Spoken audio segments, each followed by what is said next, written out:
Hi, I'm David Levine. I'm co-chairman of Science Writers in New York. In the background, you can't see is Joe Bonner, my co-chair, and who's producing this show. Our guest tonight is George Zaidan. He's a science communicator, television and web host producer, and an MIT-trained chemist. George hosted CNBC's hit TV series Make Me a Millionaire, inventor, and has written and voiced several TED-Ed viral videos. He created National Geographic's website Ingredients, and he co-wrote and directed MIT's web series Science Out Loud.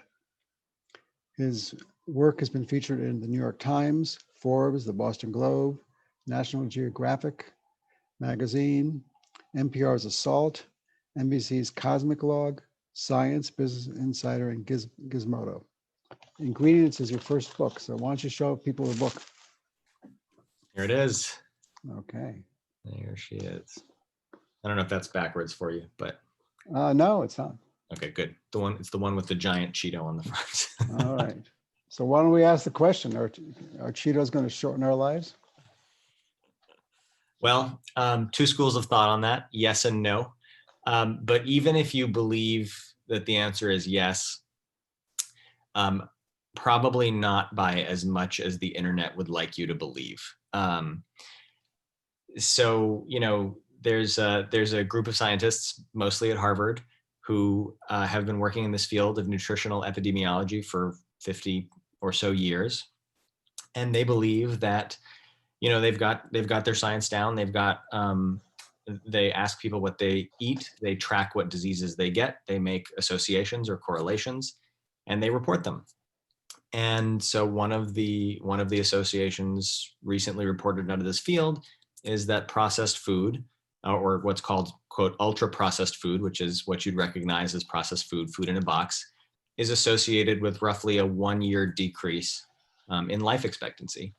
And, you know, you can say, and then, you know, the sort of second group of people, the skeptics, would say, well, you know, your data is not really sound, your methods aren't really sound, so we don't totally buy it. But even if you do buy it, it seems like the decrease in life expectancy is about a year. So, you know, what does that mean for you? Do you eat the extra bag of Cheetos? Do you not eat the extra bag of Cheetos? It's kind of a personal decision. I'll eat the Cheetos. That's where I fall. Okay, so you talk a lot about how that all the nutritional science we know is based on observational studies. There are Right. very few random controlled trials. Yes. So why don't you explain the strengths of random controlled trials? What are some of the weaknesses that you talk about? There could be fraud. There are mathematical mistakes. There are just procedure problems, and you call them potholes in the studies. Yes. And what's the difference? And what are the strengths and weaknesses of observational trials? So great question. So observational trials, their strengths is that really they allow you to expand your time horizon and to study a large number of people. The methods involved are pretty simple. So you're basically, in the old days, mailing people paper surveys, but these days emailing them a questionnaire that they fill out twice, 3, 4 times a year, maybe, sometimes once a year, over the course of much of their lifespan. So you could follow people for as short as 5 or 6 years. You could follow people for as long as 30, 40 years or longer. So the strength of an observational trial is that it lets you ideally see diseases that take a long time to manifest, like cancer and heart disease. The downside of observational trials, or one of them, is that, you know, you really are relying on people to accurately and truthfully tell you information about themselves. And there's fairly good evidence that people are not that great at doing that. I don't know if you remember, there was a story out of Wisconsin that a police officer went to McDonald's, bought, I think, an Egg McMuffin or something, and then put it in the fridge at work. And then 8 hours later, when he was done with his shift, he opens the McMuffin and finds that a bite has been taken out of his sandwich. So he furiously goes over to McDonald's and says, you know, you guys took a bite out of my sandwich. But actually what happened was he had eaten a bite and then forgot that he ate a bite. So, you know, some people would say, well, listen, if you can't even remember what you had for breakfast, how are you supposed to accurately tell me, you know, your average consumption of watermelons over the past year? And then there are all kinds of other sort of mathematical potential potholes. You know, an observational study will generate an association or a correlation. It's not going to tell you that blueberries cause a shorter lifespan. It can only tell you that blueberries are associated with a shorter lifespan. Whereas a randomized controlled trial, it's more expensive. It's more difficult to do because you are getting people to change their behavior in some way, usually a substantial way. But it does actually produce causal relationships. And you know, the weaknesses are you can have mathematical mistakes, and scientists are human and fallible. So you get those kinds of things in either study. But in a randomized controlled trial, it's very hard to do a long-term randomized controlled trial. The longest nutritional RCT that I came across was, I think, 6 years, and that was the Predimed study in Spain. Most are a year or even shorter than that. So it can be hard to pick up signals in diseases that take a long time to develop, like heart disease or cancer. Okay. So you talked about coffee, and you ran like 40 different headlines. Coffee is good for you. Coffee is bad for you. Yeah. Coffee will prevent diabetes. Coffee will cause diabetes. Yeah. Coffee will make you smoke more cigarettes because you have a cigarette with coffee. Coffee will keep you up all night. So what are we supposed to do with when we see these headlines? Yeah, and you know, it's funny because I had always heard people complain like, oh, science doesn't know what's good or bad for you. They're constantly changing their mind. And I thought, you know, how true can that really be? So I decided to check. And, you know, with coffee, there was a point at which a headline came out that said something like, you know, coffee linked to heart risk. And then 28 days later, another headline comes out that says coffee not a heart risk, you know? And so at that point, you have to forgive people for throwing up their hands and saying, well, what the hell are we supposed to do? I drink coffee or not? A recent meta-analysis, so a study of studies on coffee, showed that coffee was associated with a modest, small decrease in risk for most diseases. The one exception, I think, was pregnant women shouldn't exceed 1 cup a day. Other than that, you know, very few, if any, adverse or bad reactions. Again, that's all observational. So it's not, you know, it's not causal, it's just an association. Well, I did an article for the LA Times on the health benefits of tea. Mm-hmm. And they're basically totally unproven. And also someone said to me, well, how long do you leave your tea bag in? Some people leave it in for 15 minutes. Some people leave it in for 2 minutes. Yeah. And you can say, each of you could say I had 8, you know, glasses of tea a day, and it's impossible to really tell. Yeah. I just want to say for the audience, if you have a question, put them in the Q&A box, which is at the bottom of your screen. Please don't put them in the chat box because that's reserved for any communications between me and George and Joe. So put them in the Q&A box and we'll get to your questions. And so the other thing, let's talk about sunscreen. So everyone think, you know, so an SPF factor of 15 and SPF factor of 5, which one is going to help you not get cancer? And basically your answer is 0, right? Right? Because they don't prevent cancer. So you would think that we would have lots of robust data showing that sunscreens prevent melanoma. That's I mean, you know, we can talk about squamous and basal cell carcinoma, but the threat really is melanoma. And there really is not. There's one randomized controlled trial and sort of one follow-up trial. But the strength of the evidence showing that sunscreen prevents melanoma is really not that strong. And so the rationale for wearing it is basically, well, we understand the mechanism by which UV light from the sun causes skin cancer. And we understand the mechanism by which sunscreen helps absorb some of that extra UV light. So, let's go ahead and just wear it just to be safe. Now, I mean, the other interesting thing there is, how are you using the sunscreen? So are you using it as an extra layer of protection, or are you using it as an excuse to give your body a higher dose of UV radiation? If you're going to the beach and purposely, you slather a bunch of sunscreen on, and then you tan yourself every 15 minutes, flipping over for hours and hours on end, some people would argue that you're abusing the sunscreen. That's not what it was meant to be used for. Whereas if you have to be outside anyway, and you're using it as an extra layer of protection, that's sort of the more intended purpose. So there's a whole layer of complexity to these products that we take for granted. That was fascinating.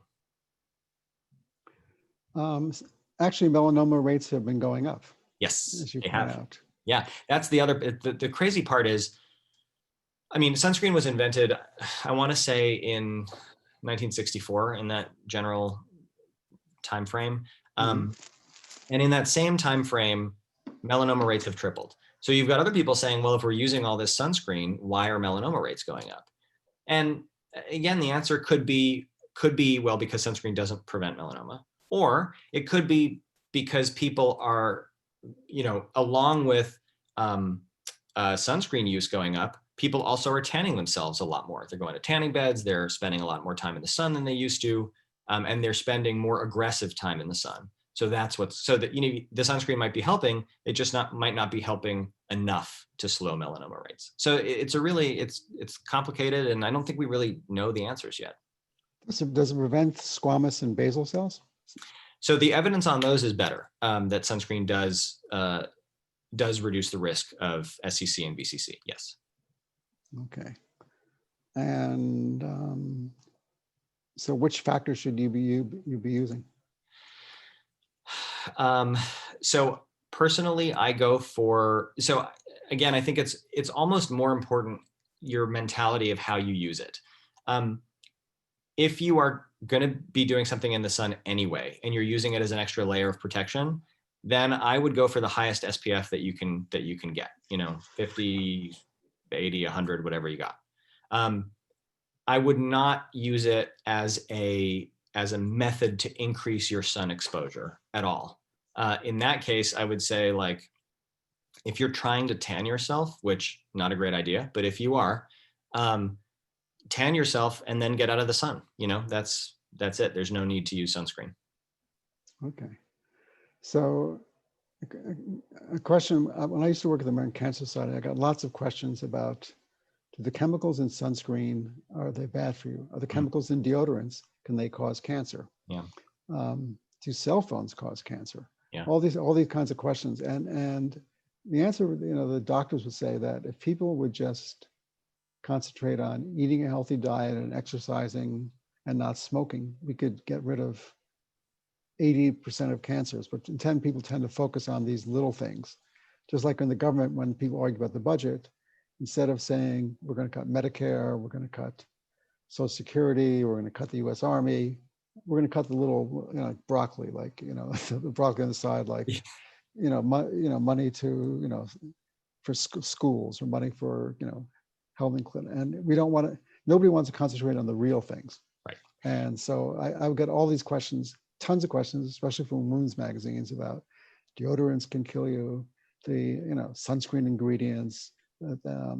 So let's talk about, okay, so natural foods and natural cleaners and natural, are these things better for you than Clorox cleanup or something? I mean, personally, I don't think so. I think most of the time when you see the word natural or aren't all natural on a product, it's 99% marketing. Okay. You could, there may be some products where you can make a compelling case. There was a humidifier cleaning product in South Korea that was very clearly responsible for immediate deaths. I mean, we're not even talking cancer here, right? And there are isolated incidents like that, but by and large, if something is on the market, it's going to be fairly, if you use it as directed, it's going to be fairly safe, right? Mhm. You know, keep emphasis on if you use it as directed. You don't want to drink bleach to try and cure your case of coronavirus, clearly, right?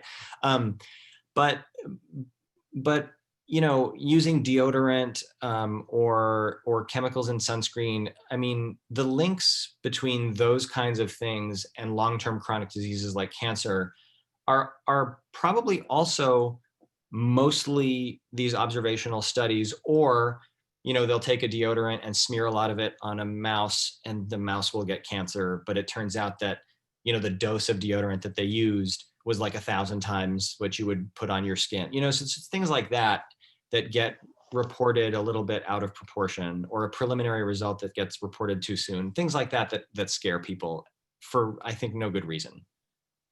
Okay, so I have questions in the Q&A box, and I have some written questions. I'll take the written question, one of the written questions. What about chocolate and wine? Is eating dark chocolate helpful to your digestive system after a big meal? Does red wine have benefits for heart health? What about white wine? So I will say on the specific case, there was a science journalist named John. His last name starts with a B, and I forget exactly what it was. But he cooked up a fake study where he, I think it was a randomized controlled trial, but he basically p-hacked his way to the finding that dark chocolate is somehow good for you. I can't remember if it was digestive health or if it was, you know, whatever it was.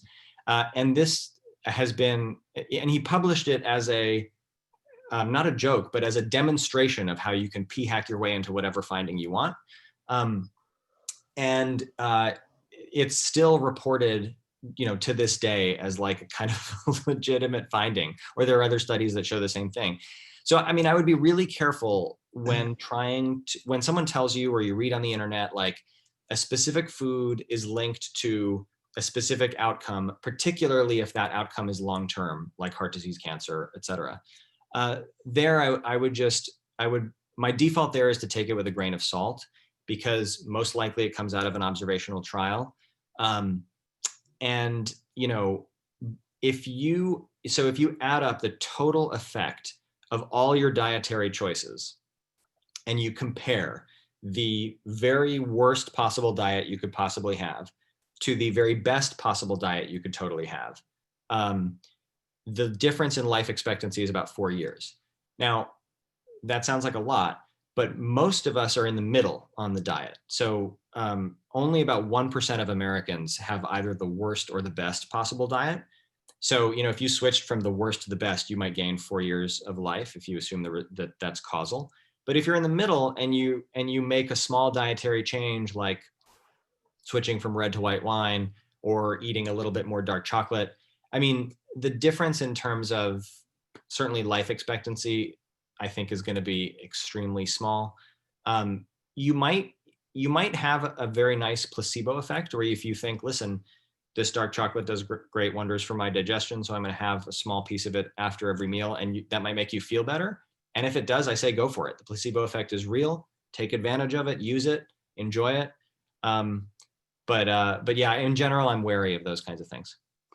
So Joe just sent me a message. John Bohannon was the science writer Bohannon, who, that's right. right, Yes, the actual John study. Bohannon. So we got fact checking in real time, which is nice.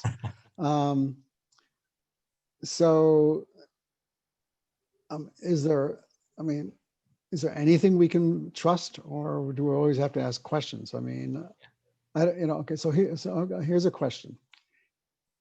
Is red meat okay to eat, or or they say it's bad for us, but some say the data doesn't back it up. What do you think? So I'm in the camp of the data on red meat specifically shows roughly, I think it was a 17% increase in risk of colon cancer with an additional, I think, serving per day of processed, of like sausages, right? Those kinds of meats, or red meats.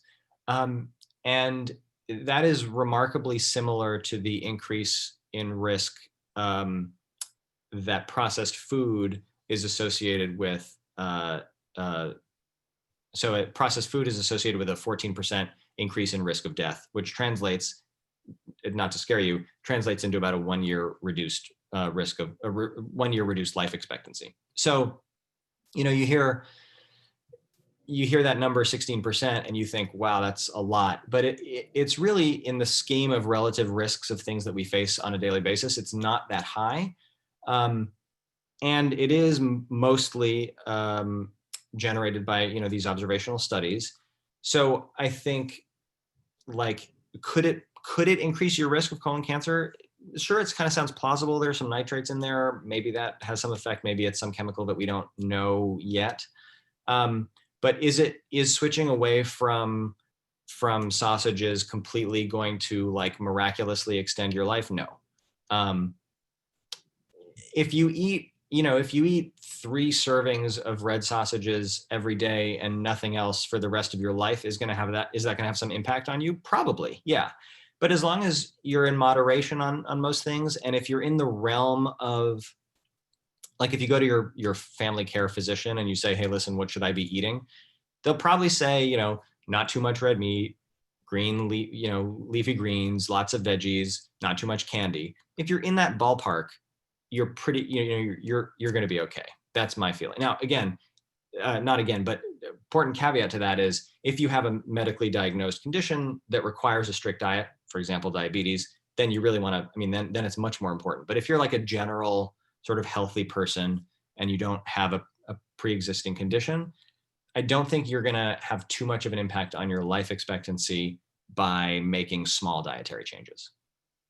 Okay, so this is a long question, but I think it's interesting.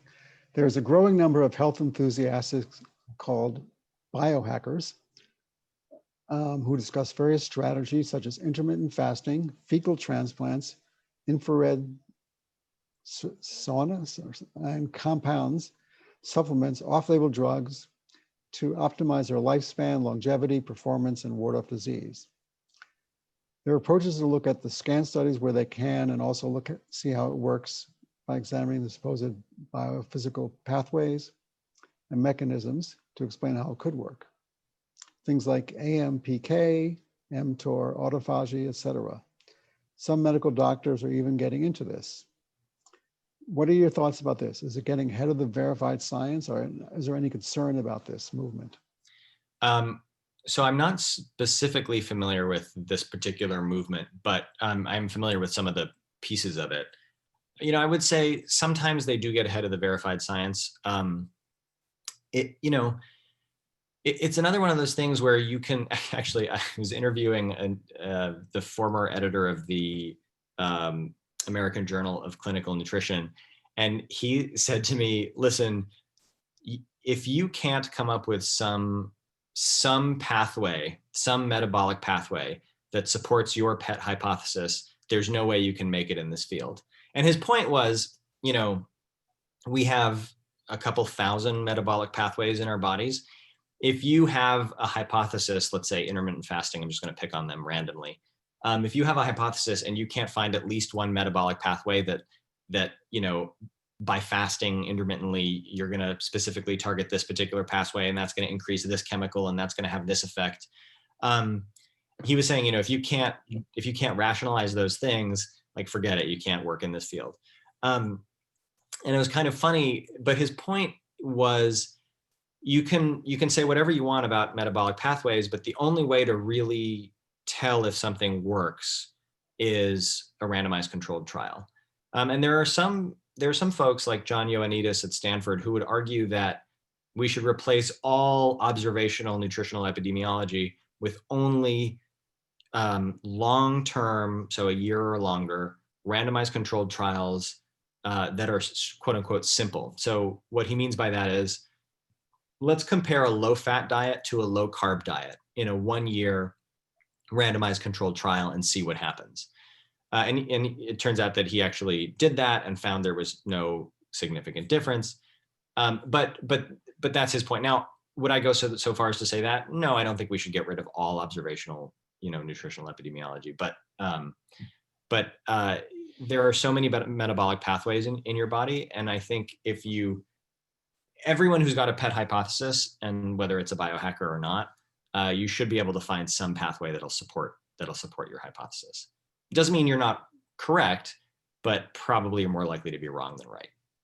Well, there was an article about people who live to be 100, and it seems the thing they had in common, the assumption was that, well, they must be eating very healthily, they must not smoke. Actually, they did the exact same things that people did, but they were found to be just better at clearing out the toxins. And many of them smoked, many of them had coffee every day, many of them didn't exercise. And there was also a study of a community that came over from some Eastern European country that came to Pennsylvania. This was on 60 Minutes. And one group lived with, everyone from the village, and other people were just randomly across Pennsylvania. The people who lived in the village smoked, they had red meat and all this kind of stuff, but they had companionship, they didn't feel isolated. Yeah. And the people who were spread throughout the state had much worse health outcomes with this exact same diet. So they said that isolation is also a factor in the mortality, and you just can't always ascribe it to, and so things that you might not think of, Yeah, I spoke with one researcher at Harvard who thinks that, so typically when you do a nutritional epi study, you will ask people questions like, do you smoke, how often, so that you can take that out of the equation and try and isolate food. But he was saying, listen, we don't ever ask people if they go to church. And religious service attendance, in his view, is a causal factor in both quality of life and longevity of life. And is it the religion or is it the community that comes with the religion? That's a whole other thorny question. But I can totally believe that if you live in a supportive community and loneliness, isolation, these things they have physical tolls. Depression is the perfect example. Depression is a disease of the brain that has physical tolls throughout your body. And one of the hallmarks of it is loneliness and despair. So if you feel that way because of your environment, is it believable that has an impact on your health? Totally. Yeah. So someone said, Emily Buck-Colts, the oncology dietitian at the Breast Cancer Survivor Program, under Dr. Ann Moore at Weill Cornell, and I'm not sure who, want to know where that rice contains arsenic idea began. This US grown white rice or rice noodles, is it grown in arsenic containing water? To be honest, I have no idea. Okay, all right. Yeah, I had a professor in college who worked on some arsenic in groundwater issues in Tibet, but here in the States, that one's above my pay grade. Okay. So another question is, how do medications change over time? How do the changes affect us? And how realistic are the expiration dates? Great question. And the person's interested in aspirin. Yeah. Omeprazole, asthma inhalers, antibiotics and antifungal creams over the counter, and statins, given the different modes of action as well as duration of action. So aspirin, there's a really easy rule of thumb. If you open up your aspirin bottle and it smells like vinegar, that is the aspirin molecule decomposing, and you shouldn't use it. So generally speaking, drugs they don't mutate into dangerous things over time. They just get less effective over time. And the expiration date on a drug means we, the manufacturer, guarantee that this drug will be safe and effective through this particular date. After that date, it's not that the drug just immediately drops off to zero effectiveness. It's just that they haven't done the tests to figure out how long after that date the drug lasts. You could make the argument, and I think reasonably so, that the more liquid-like a drug is, the sooner after it expires you should toss it. Whereas the more solid it is, a pill or a powder or whatever, the safer you are to hold on to it after it's expired. And it also varies by drug. So, would I rely on an expired antibiotic to fight a potentially life-threatening infection? No. Would I be okay with taking expired aspirin to relieve a headache? Expired Advil to relieve a headache? Sure, because if it doesn't relieve my headache, it's not the end of the world. Whereas if the antibiotic doesn't work, then I'm really SOL. So it's a bit of a judgment call, but generally speaking, if you've got drugs in pill form and it's not aspirin, you're fairly good past the expiration dates. And in fact, I think the US has a stockpile of drugs, and they do keep some of them long past the expiration dates, the printed expiration dates. Well, when you go to a drugstore, they guarantee a prescription drug is usually good for a year. But sometimes the bottle is, sometimes the information is just put on a bottle, and the bottle will say it's 2 years. I mean, so they said then go by what the bottle is. Yes. Most of the times we get drugs, we don't get them in within the original bottle, so we really don't know. Yeah. Let's see. Sometimes the manufacturer will have that information on their website. Sometimes. Yeah, but you have to know which lot it came from. Yes. So increasingly, there are harmful nanomaterials in foods to keep them fresher, and we do not know they're in the food. Example, bananas. I didn't know that. There's titanium dioxide in many toothpastes, and studies have shown these chemicals are building up in the body with long-term health effects. I don't know. What do you think? What is titanium dioxide? Titanium dioxide is commonly used to make things white. So it's basically a white powder. It tends to be fairly unreactive, and it's used in toothpaste and a variety of other things to make them white. So this is kind of a tricky one. I mean, our bodies by and large are fairly good at processing, eliminating most things that we eat, drink, inhale, smear on our bodies, etc. Are there some things that could be potentially damaging over a long period of time because they accumulate, or because they're not immediately toxic, but over time they could be toxic? Yes, and there have been cases of that in the past. The trick is figuring out which compounds those are. And that's kind of hard to do, partially because in some sense, you have to rely on observational data. And then you also have to rely on a lot of animal studies. You can't feed people large amounts of a compound that you suspect might be toxic. That's unethical, right?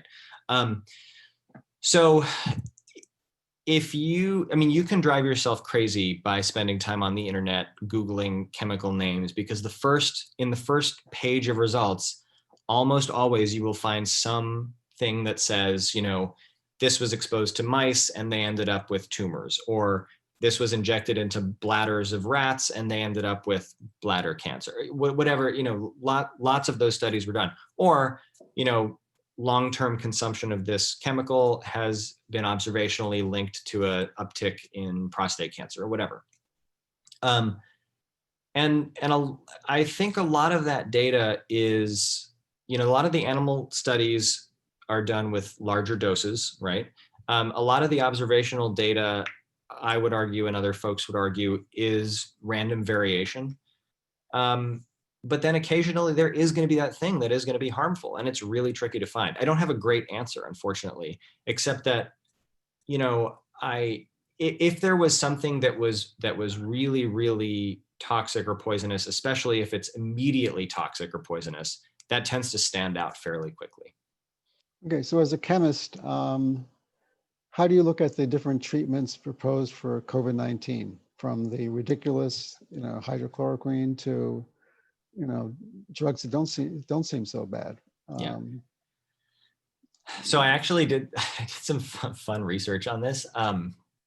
It turns out in the 1918 flu pandemic, someone tested taking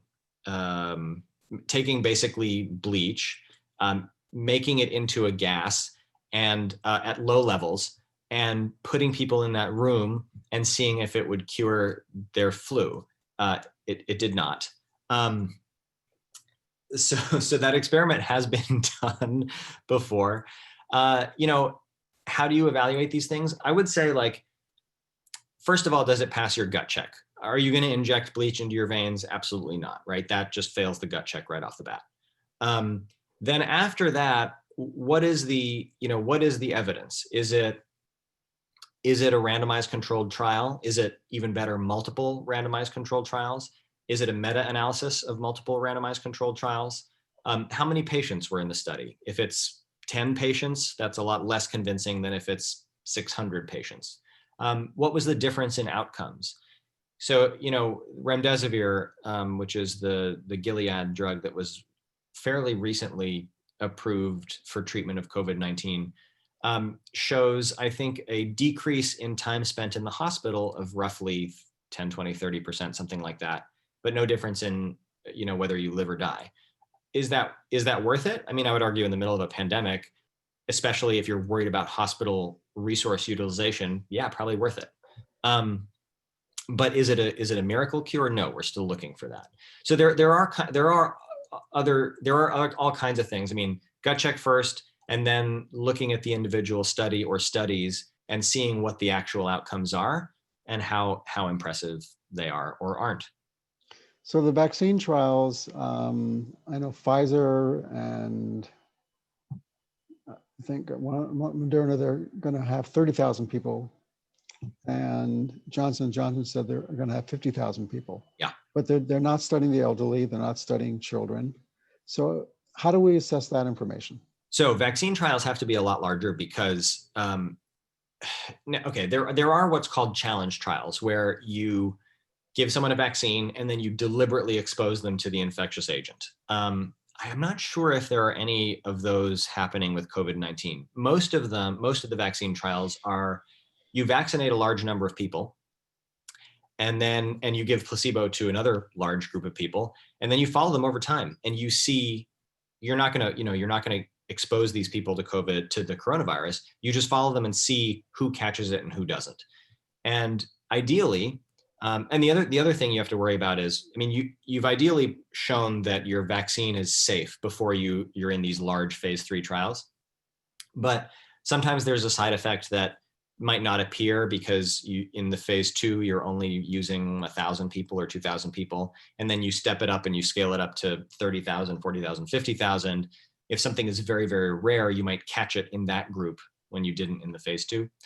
But those are difficult, because not only do you have to vaccinate and placebo control with a large number of people, but you also have to wait a while, because,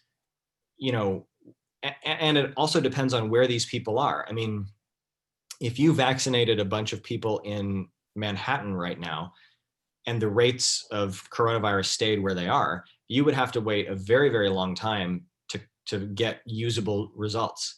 Whereas if you're vaccinating in a hotspot, it's you get results much faster. So it's tough. I mean, I spoke to Paul Offit, who I think was on last week. Yeah. And he has your book. He showed it. Oh, cool. That's awesome. I have his book. It's somewhere around here. Right. Anyway, and he said, when we did our vaccine trial, it was something like $350 million. It lasted 7 years. It had tens of thousands of people in it. And it was a real, huge undertaking. So, speaking of, I was just reading an article about how Vladimir Putin is still in his social bubble, and I don't blame him, because the Russian vaccine happened really, really, really fast. I think it's going to be a while before we have one here. Okay, well, he's doing a trial on his own, just giving to people and seeing how they do. Yeah.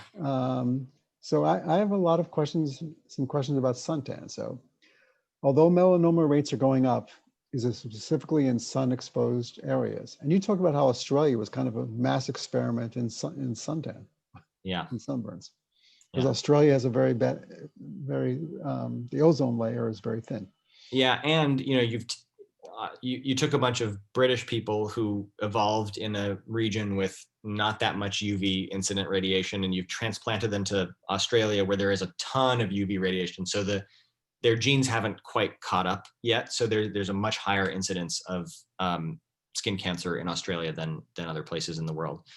So I don't know the specific answer to the question in terms of like, is that only in sun irradiated areas? But one of the ways that this is a while back, but one of the ways that we know that sort of beyond a shadow of a doubt that the sun really does cause skin cancer is that we did exactly what the questioner described, and we looked at tumors, where tumors were located on the body. And it turns out not a lot of tumors right on your butt cheeks because those tend to be covered up, or, you know, on the soles of your feet because those tend to be covered up. There are comparatively a lot more tumors on, you know, face, neck, ears. I went to the dermatologist last year, and basically he was like, you know, when men start to go bald, which you can't see, but I am starting to go bald, you have a lot higher risk of skin cancer on your scalp, and then especially on your ears, because you don't realize it, but your ears get a ton of sun exposure unintentionally. And how many of us are putting sunscreen on our ears, you know? So yeah, I mean, spray it on your head. spray. Yeah, I know, right? I should do that. It's not like I've got enough hair there that it would be, anyway. Yeah, I have the same. Okay, so what's your feeling about supplements like vitamins and herbal extracts? Take it or not, and why? If you believe that they work, and if you are using USP supplements or extracts, so it'll say right on the bottle, USP means United States Pharmacopoeia. Yes. And that is basically an organization that certifies that if the bottle says 500 milligrams of vitamin C, then it actually really is 500 milligrams of vitamin C. So if you are, you know, if you believe they work, and if the bottle says USP on it, sure, go for it. I would say, you know, is it likely to make a substantial difference in your life expectancy? Probably not. Might you get a little kick from the placebo effect? Sure. When it comes to supplements, herbal extracts, all that stuff, I talked to someone at the FDA a couple of years ago, and off the record, they said basically, or on background, whichever one means that I can use the quote without attributing it. They said, you know, it's a Wild West. Like we really don't get involved unless someone comes to us and says, hey, this product is really egregiously misrepresenting what it is. So supplement makers can pretty much do what they want until they get caught. So that's why it's really important to actually, if you want to use these things, get something that is verified to actually be what it says it is. So you're not, you know, taking stuff that you have no idea what it is or where it came from. So I get FDA safety alerts, and I would say 90% of the alerts are about hand sanitizers that have wood alcohol in them. Yeah. And you have to be very careful. Yeah, there's a whole list now of like 400 sanitizers that people should not use. Yeah. I know recently some metformin extended release. There were recalls because they had NDMA in it, which was the death of Zantac. Wow. Yeah. Yeah. So please address the sunscreen issue. Heard that the CARES Act gave the FDA funding to finally look at rates of absorption and health implications of oxybenzone. Yes. Any updates on that? Yes. So this happened in 2019. The FDA came out with a proposed rule, and they said, basically they said, listen, we are not 100% sure that the stuff that has been in American sunscreens for a long time, or sorry, many of the ingredients, not all of them, we're not 100% sure that that stuff is actually safe. So we need a little more data to evaluate that. So generally speaking, if you wander into a drugstore and you are confronted with the shelf full of sunscreen, you have two basic options. You can get what many people wrongly call a physical sunscreen, and you can get what many people wrongly call a chemical sunscreen. Both are actually chemical, but one of them has zinc oxide or titanium dioxide. Those are the quote unquote physical ones. And the others have chemicals like oxybenzone, avobenzone, et cetera. If it ends with an ONE or an ENE, it's in that latter category. And so the FDA said, listen, we're not sure about these other ones, right? The things that end in ONE and ENE. We want to see more data before we declare these to be generally recognized as safe and effective. The zinc oxide and titanium dioxide ones, those we're fairly certain on that they are generally recognized as safe and effective. So we're good on that front. Now that's a proposed rule. So it's not gone into effect. So it means that you can still buy both types on the shelves. If you wanted to follow the spirit of the FDA on this, I would say you can buy the zinc oxide, titanium dioxide sunscreens. Who knows how long it will take them to gather all the required data and transform it from a proposed rule into a final rule. But I think the last time there was something like this, they had the proposed rule that came out in like 1998 or something, and they finalized it in 2012. So I wouldn't immediately hold your breath for that one. I just wanted to say your book is a lot of fun to read. There's illustrations, there is a lot of comedy in it. And it's not the usual science book that you would read with, like you say, if you want to see all the references, go to your website, because you just didn't want to waste the paper, I guess. Yeah. And there are cartoons in it. It's very cleverly done. And so, how did your background in television and podcasts and TED Talks help you with that? Yeah. So I pretty much wrote the book with the idea that if someone enjoys watching YouTube videos, they would enjoy reading the book. And I wrote it very much as if I were to be hosting a YouTube series called Ingredients, that's how it would sound and feel. And then I ended up sketching things, just starting out for my own, just for my own clarity. And then I sent them. There was an idea that we were going to hire an illustrator and that they were going to do like nice, pretty designs. But the way that I wrote it was so informal that I was like, listen, I should just sketch these things out, and it'll be bad, but it'll be funny bad, and then you can just use them. And so they rolled with it. And the publisher, to their credit, was like, I literally did all of these. Here, I'll show one of the illustrations and how bad they are. Okay, so this is my illustration of the sun raining photons down on a woman in the south of France. This I did in Keynote, like not Adobe Illustrator or any other fancy software. So they were really great about that, and I think it does fit in with the style of the book. So tell us about this woman, because she had an interesting story. Yeah, this was one of the craziest things I found in my research. So she's a British woman who went on vacation to the south of France, and she had just had surgery, and unclear what kind of surgery, but they gave her a extended release fentanyl patch for the pain. Fentanyl is a very, very powerful opioid. So she's got the patch on. She goes out to the beach in the south of France, and she falls asleep. And then, because the sun is sort of heating up her body, the pores in her skin open up, and the patch basically dumps all of the fentanyl into her system. So she overdoses on fentanyl, slips into a coma, and she went alone. So there's no one there with her. So she ended up sitting on her back in the sun, fully exposed, for about 6 hours, by which time she had full thickness burns. That means that the entire top layer of your skin is burned all the way to the fat layer underneath your skin. She had entire full thickness burns across much of the front of her body.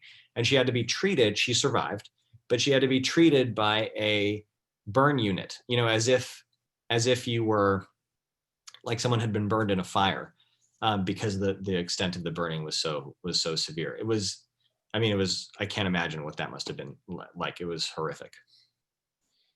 Okay. So, George, you said we should take some studies with a grain of salt. How bad is salt for us? That's another huge debate in nutritional epidemiology. So, some people think salt is like horrible and there's too much of it in our diet and we should decrease our salt intake by half or more. Other people think basically salt is a confounding variable, right? And if you're eating a lot of salt, it's not the salt that's doing it, it's because you're eating lots of, I don't know, frozen pizzas or Cheetos or whatever, what have you, that's all loaded up with salt, and that's really the culprit. I didn't look into salt specifically, and I don't have, I mean, I tended to actually trust my body on that one. If something is too salty, I don't want to eat it. And I assume that means that if it's too salty, it's not great for me. So I won't eat it. But there are two, I mean, there are like holy war levels of disagreement over salt in the scientific community. So I don't know the answer. Well, I wrote an article about how that people want to reduce salt, but one thing they don't realize is that salt is more than sodium; it's sodium chloride. And if we reduce, and people who reduce chloride too much have risks of dying from heart disease and all kinds of things. And I asked the American Heart Association about this and said, if you publish this article, people are going to increase their chances of increase their intake of salt, and you're going to cause millions of deaths. And I said, my article is going to cause really? I said, really? I said, so I said, I didn't think I was that powerful. So, but there have been some studies that, let's talk about some flawed studies that, like there's one diet study, like the Mediterranean diet, which really, there was a big mistake in it. Yeah, so this is the Predimen study. It happened in Spain. It was the longest term randomized controlled trial that I was able to find. I think it lasted 6 years.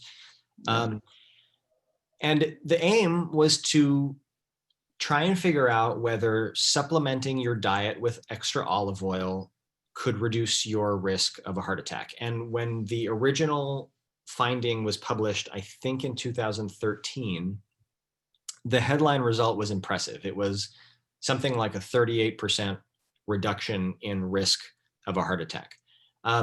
Now, and so, people took that finding to the bank. And then recently, just last year, there was I don't know how, but someone discovered, it might have been a statistical sleuth. There was an article in Nature about folks who were putting data from studies into an algorithm, and if it lit up, there might have been an irregularity in the study. Anyway, they found some anomaly. So the researchers went back and examined their data and discovered that a big chunk of the study participants, not a majority, but a sizable chunk of them, had been improperly randomized. So in a randomized controlled trial, you're splitting people up into two groups. And if you do that incorrectly, it can have a big outcome on your result. So, they say, oh, we made this mistake. We reanalyzed the data though, and the result is like still the same. So don't worry about it. And then again, as with anything, you've got people who are saying, well, if you made that big of a mistake and it went completely undiscovered for 6 years, then I'm not trusting a single word of the rest of the study, because, it's not like there was a rounding error or anything like that. Like randomization of a couple hundred people is a fairly large bloomer. So, and then you've got others who say, listen, they reanalyzed the data. It turned out to be the same. I'm still going to trust this study. I think it would be great if they published the raw data. That way anyone can analyze it. And if there are more mistakes, we can discover the mistakes. If the finding is really rock solid, we can know that it's really rock solid, and we can all add 2 tablespoons of olive oil per day to our diet and have a 38% lower risk of heart attack. That would be great. But I would say, let's release the data and see what it shows. So here's a question. If a person were to decide, I didn't ask this, if a person were to decide to change his diet, unhealthy habits later in life, in their 40s, 50s, like going vegan, quitting drinking, smoking, etc., would that make a significant difference in reversing one's risk for certain diseases and conditions? Or is there some irreversible damage done by that point? I remember Red Fox once said that all you people who don't drink, you don't smoke, you don't eat unhealthy foods, you're going to die of nothing. So, but I guess there was a question. I mean, if you have a completely unhealthy diet and smoke and drink and all that kind of stuff, Yeah. I do know that if you stop smoking after 5 years, I think, and really stop smoking, then a lot of it does reverse itself. But I don't know. What do you think? Yeah. So let's say if you do all of those things, if you have a poor diet, if you drink a lot, if you smoke a lot, the single biggest, and I want to also honor the fact that making any one of these changes is difficult, right? Like if you have a really poor diet, or if you smoke a lot, or if you drink a lot and you want to change any one of those things, it's not easy. I talked to some people who did say it was easy, but by and large, like it's really not easy. People lie. Sorry? People lie. Yeah, people lie. Yeah. So the single biggest thing you can do is stop smoking, right? That is the thing that we understand the most clearly and the largest increase in risk for lung cancer, and I think as well death. So if you've got a menu of options of how you can improve your lifestyle and you currently smoke, the number one best thing you can do is quit smoking. After that, I would say it's sort of a pick your poison. If you believe the results of long-term observational lifestyle studies, again, like I said, changing from the worst possible diet to the best possible diet will buy you an extra roughly 4 years. I think going from drinking is an interesting one. It's not a linear relationship, right? So it turns out that the people who drink nothing and people who have moderate alcohol consumption both have a slightly higher risk of death than folks who drink a little bit. But then if you start taking it to an excess, if you drink a lot, then the risks go up a lot. So if you are binge drinking, blacking out, that kind of thing, yes, you'd probably do yourself well by reducing your alcohol intake. If you drink, a drink a night or a couple drinks on the weekend or whatever, I don't think reducing your alcohol intake to 0 is going to help any. If you're blacking out, you should probably stop drinking completely. Yep. Right. So, blacking out is a sign that you're really, really overdoing it. So yeah, I mean, it depends on where you are, but again, single biggest thing you can do, quit smoking. Okay, so here's a question.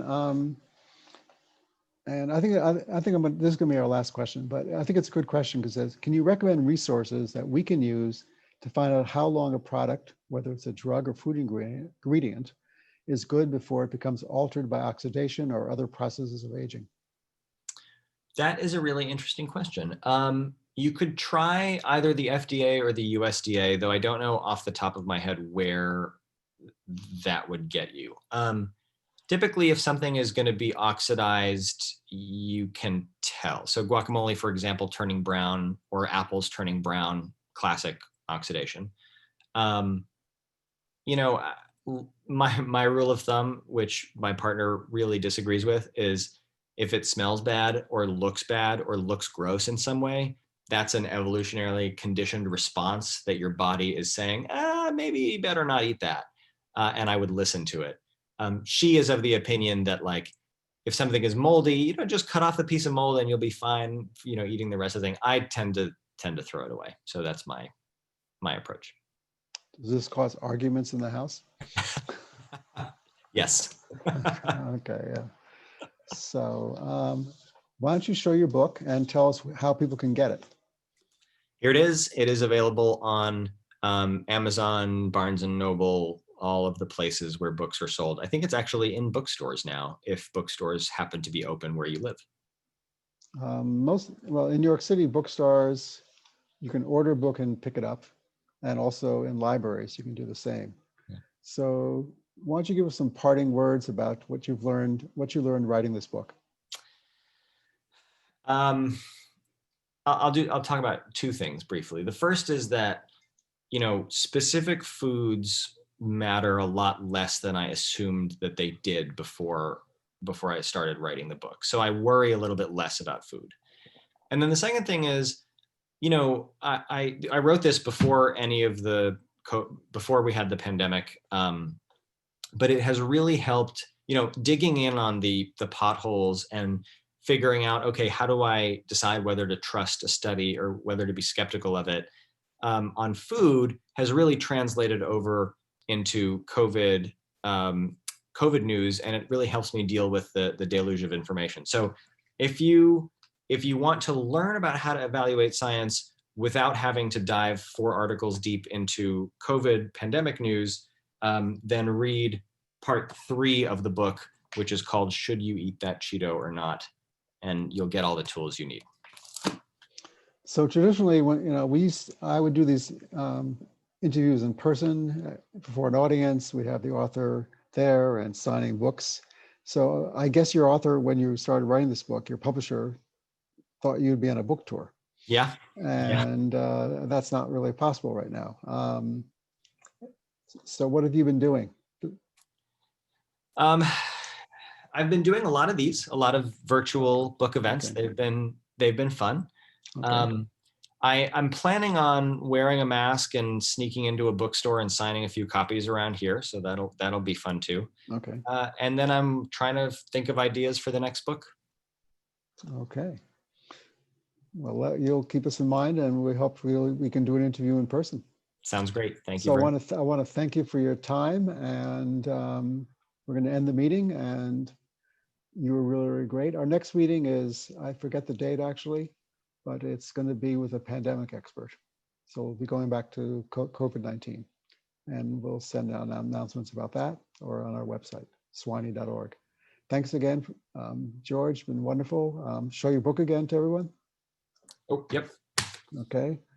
It's a very entertaining book. I really enjoyed reading it, and you will too. Okay. Take care and good night. Thank you. Stay safe. Bye.